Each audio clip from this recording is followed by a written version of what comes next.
Bienvenue à l'Exponentialiste, une émission pour les personnes comme toi qui veulent accomplir le plan de Dieu, qui veulent aller plus loin et réaliser leur destinée. Ici Luc Dumont, merci d'être là. Aujourd'hui, on va parler de attention au combat inutile. J'aimerais annoncer que nous sommes spirituellement en guerre. Il y a un combat contre le plan de Dieu pour ta vie. Il y a une conspiration pour t'empêcher de devenir tout ce que Dieu t'appelle à devenir. Mais la bonne nouvelle, c'est que nous sommes plus que vainqueurs par celui qui nous fortifie. Mais le problème, c'est qu'il y a des combats inutiles qui peuvent nous faire perdre notre temps et notre énergie. Et c'est ce que nous allons parler aujourd'hui. Reste jusqu'à la fin parce que je pense que tu vas découvrir des choses qui vont être extrêmement importantes pour toi. Comme je le fais à chaque émission, j'aimerais t'offrir en débutant une masterclass tout à fait gratuite qui s'appelle « 5 choses à savoir absolument sur la volonté de Dieu ». Tu vas dans le lien qui apparaît au bas de ton écran en ce moment et tu pourras accéder tout à fait gratuitement à une masterclass sur la volonté de Dieu. Je veux semer dans le plan merveilleux que le Seigneur a pour toi et t'aider à découvrir davantage comment fonctionne la volonté de Dieu. Aujourd'hui, on parle des combats inutiles. Malheureusement, il y a certains combats qui sont en fait des pièges. Et on a besoin de comprendre aujourd'hui qu'il y a réellement un combat qui prend place dans notre vie et parfois ce combat peut être un obstacle et surtout une distraction à ce que Dieu veut faire. Et c'est pour ça que j'ai cru très important aujourd'hui de parler des combats inutiles. Je veux lire avec toi un texte dans 1 Timothée chapitre 1, verset 18. Comme je l'ai dit au début, nous sommes dans une guerre spirituelle. Il dit, Paul dit à Timothée, « Le commandement que je t'adresse à Timothée, mon enfant, selon les prophéties faites précédemment à ton sujet, c'est que d'après elles, tu combattes le bon combat. » Et ce que je trouve intéressant ici, c'est qu'alors que l'apôtre Paul est en train d'exercer son mentorat sur le jeune Timothée, ce qui est intéressant, c'est qu'il dit le commandement que je t'adresse. En fait, ce n'est pas une option. Le mot commandement dans le grec, c'est le mot paradgelia qui se traduit également par ordre. En fait, il ordonne à Timothée de combattre. Et quand on étudie la vie de l'apôtre Paul, on réalise de façon absolument évidente que Paul était un expert, en fait, des combats. Il avait passé sa vie dans toutes sortes de combats. Il a été attaqué. Et donc, quand il forme Timothée pour le ministère, tout de suite, il lui cache pas la réalité. Il est très clair avec lui. Il y a un combat et il faut que tu combattes. Et j'aimerais dire à quelqu'un aujourd'hui, je ne sais pas dans quelle situation tu es en ce moment, mais parfois, en tant qu'enfant de Dieu, parfois on tombe en mode victimisation et on encaisse les coups et on a perdu parfois cet esprit guerrier. Je prie qu'aujourd'hui, tu puisses retrouver cet esprit guerrier et que tu t'impliques dans le bon combat. Il dit dans 1 Timothée chapitre 6 au verset 12, il dit « Combat le bon combat de la foi ». Le premier mot « combat », c'est le mot « combat » en grec « agonizomai » qui parle d'un adversaire, d'un opposant et même dans une compétition sportive, on parle d'un adversaire, de ton ennemi d'une certaine façon. Alors, le premier mot « combat », c'est ce mot qu'il utilise. Le deuxième combat, c'est le mot « agon » qui parle d'une bataille, d'agoniser littéralement en anglais, c'est struggle. Il parle d'opposition et de conflit. Paul est très clair, il y a de l'opposition, il y a des struggles en anglais, il y a même parfois de l'agonie. C'est une réalité et Paul dit à Timothée, combat ce bon combat, il y a ce combat, mais le problème, c'est qu'il y a des combats inutiles. Et quand on retourne un peu plus haut dans les versets de ce passage de Timothée, eh bien, Paul parle justement de toutes sortes de débats, d'opinions, des débats de mots. Il parle de querelles, de calomnies, toutes sortes de choses qui sont des mauvais combats. Il parle même de la poursuite de l'argent, de la recherche des choses, de l'argent. Il dit, pour toi, homme de Dieu, fuis ces choses. 1 Timothée chapitre 6, verset 11. Parce qu'il y a des mauvais combats et il y a également des mauvais projets qui t'entraînent dans des mauvais combats. Et l'une des stratégies que l'ennemi va utiliser pour t'empêcher de combattre le bon combat, c'est de t'entraîner dans des mauvais combats, des combats inutiles, des projets inutiles. Beaucoup d'hommes et de femmes de Dieu, des gens qui veulent accomplir leur destinée et le plan de Dieu n'ont plus le temps, l'argent ni l'énergie pour accomplir le plan que Dieu avait prévu et de combattre le bon combat parce qu'ils sont impliqués par-dessus la tête dans des combats inutiles. Et malheureusement, c'est une réalité que nous voyons un peu partout dans le monde, un peu partout, même dans l'Église.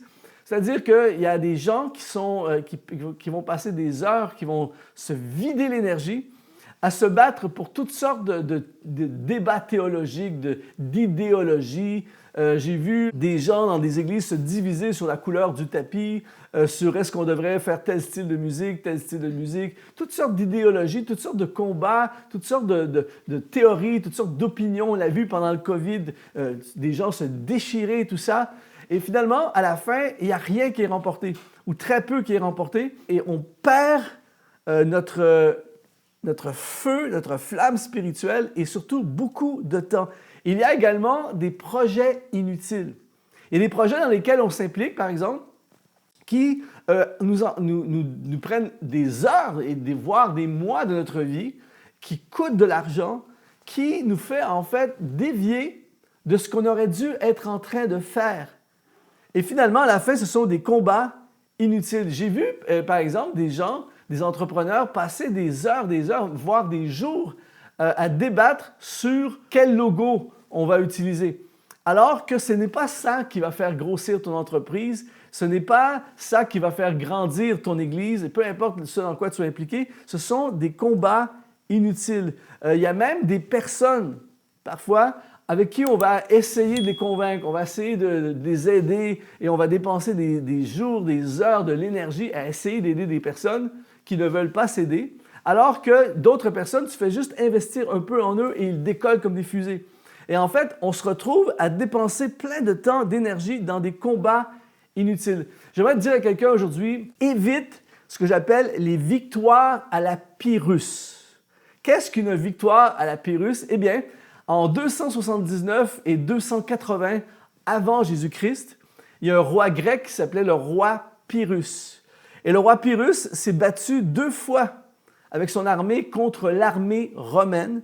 Et les 2 fois, il a remporté les victoires. Il s'est battu et il a envoyé ses armées contre l'armée romaine. Et les 2 fois, il a remporté la victoire, sauf que son armée a écopé des pertes énormes. Et les Romains, ils étaient tellement nombreux en soldats que eux, ça n'a pas vraiment fait une différence. Et le roi Pyrrhus a fait un rapport après la guerre. Il a dit ceci, c'est très intéressant. Il a dit, si nous remportons une nouvelle victoire contre les Romains, nous serons totalement ruinés. On gagne, mais on est ruiné. Donc, c'est une victoire, c'est un combat inutile. Qu'est-ce que ça sert de gagner si tu perds tout en gagnant? Napoléon Bonaparte a vécu exactement la même chose à la victoire de Borodino. En 1812, il est parti avec 685 000 soldats pour envahir la Russie et prendre possession de la Russie. Et il y a eu une bataille à Borodino, qui est juste à côté de Moscou.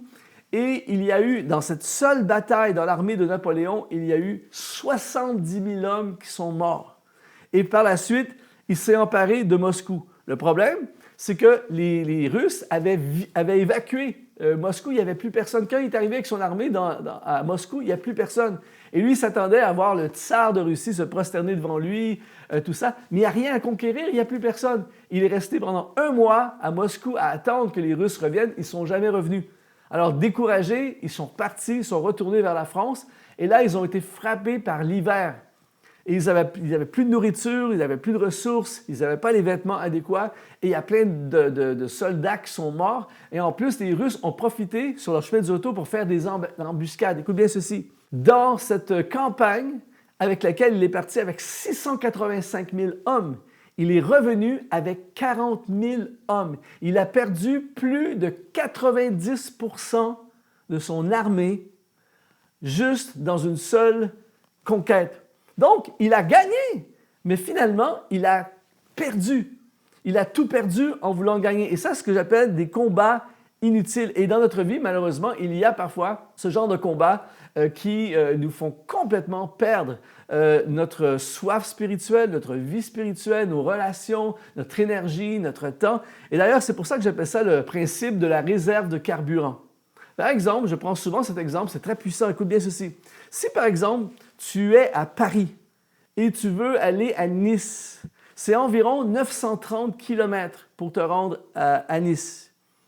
Et si, par exemple, tu démarres avec ta voiture et dans ta voiture, tu as une réserve de carburant d'environ une autonomie de 950 km et tu dois faire 930 km, si tu fais attention, tu vas arriver avec cette réserve, tu vas réussir à arriver à Nice. Mais par contre, si tu veux faire un détour par Toulouse, qui est environ 500 km, et te retaper la distance ensuite vers Nice, là, tu arrives à peu près à 11 100, 1200 km au total. Là, tu n'as plus assez de carburant pour atteindre l'objectif de départ. Pourquoi? Parce que tu as fait un détour et tu n'avais pas la réserve pour faire ce détour. Eh bien, c'est exactement la même chose avec notre vie. C'est-à-dire qu'à chaque matin que l'on se lève, toi et moi, c'est différent pour chaque personne, mais à chaque matin que l'on se lève, on a une réserve d'énergie. Il y a des gens qui ont une très grande réserve, il y a des gens qui ont une petite réserve, mais peu importe, on a tous une réserve d'énergie. Le problème, c'est qu'il y a plein de gens qui dépensent leur réserve quotidienne d'énergie dans des combats et dans des projets inutiles, et à la fin, il ne reste plus de force, il ne reste plus d'énergie pour combattre le bon combat, pour construire, pour attaquer, pour prendre possession des choses que Dieu avait prévues pour toi dès le départ. Et après ça, ce n'est pas parce que je n'avais pas ce qu'il fallait pour conquérir et pour accomplir ce que Dieu avait pour moi, c'est que j'ai gaspillé du temps et de l'énergie dans des combats inutiles. C'est pour ça que l'apôtre Paul va dire à Timothée, combat le bon combat. Et le mot bon dans le grec, c'est le mot kalos. Et kalos se traduit par digne, honorable, la bonne chose, ce qui inspire. Et ce qu'il est en train de dire en fait, c'est que combat des choses kalos, combat des choses qui sont honorables, combat pour des causes qui sont honorables, des causes qui sont dignes, combat la bonne chose, combat ce qui inspire, ce qui va te permettre d'accomplir ce que Dieu a pour toi, combat l'ennemi. Jésus n'a jamais eu de problème, ça n'a jamais été un problème, les démons par exemple n'ont jamais été un problème pour Jésus, les malades, tout ça. Le problème, ce qui faisait perdre du temps à Jésus, c'était pourquoi tu fais des miracles le jour du sabbat? À qui devons-nous payer les impôts? Toutes sortes de débats complètement inutiles qui ralentissaient, qui demandent du temps et d'énergie. Et c'est pour ça qu'il dit « combat le bon combat ». Je regardais une masterclass récemment avec l'ancien président américain George W. Bush qui est retourné sur des événements du passé. Il racontait justement l'ouragan Katrina qui a eu lieu en 2005, qui a été une catastrophe épouvantable dans le sud des États-Unis. Et il racontait qu'il y a eu plus de problèmes, de débats politiques entre le maire, le gouverneur, le président. Et là, chacun se disait, c'est moi qui a la juridiction, c'est moi qui dois faire l'annonce. Ils se battaient entre eux. Et alors que le vrai problème, c'était d'aider les gens en détresse. Et il y a eu toutes sortes de mauvaises gestions de la situation parce que les leaders étaient impliqués dans des combats inutiles.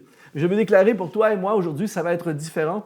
On va combattre le bon combat. À chaque jour, je veux dépenser ma réserve d'énergie à faire des choses dignes, à faire des choses qui me rapprochent du plan de Dieu, à faire des choses qui sont la volonté de Dieu, à faire des choses qui me permettent de prendre possession des promesses de Dieu pour ma vie.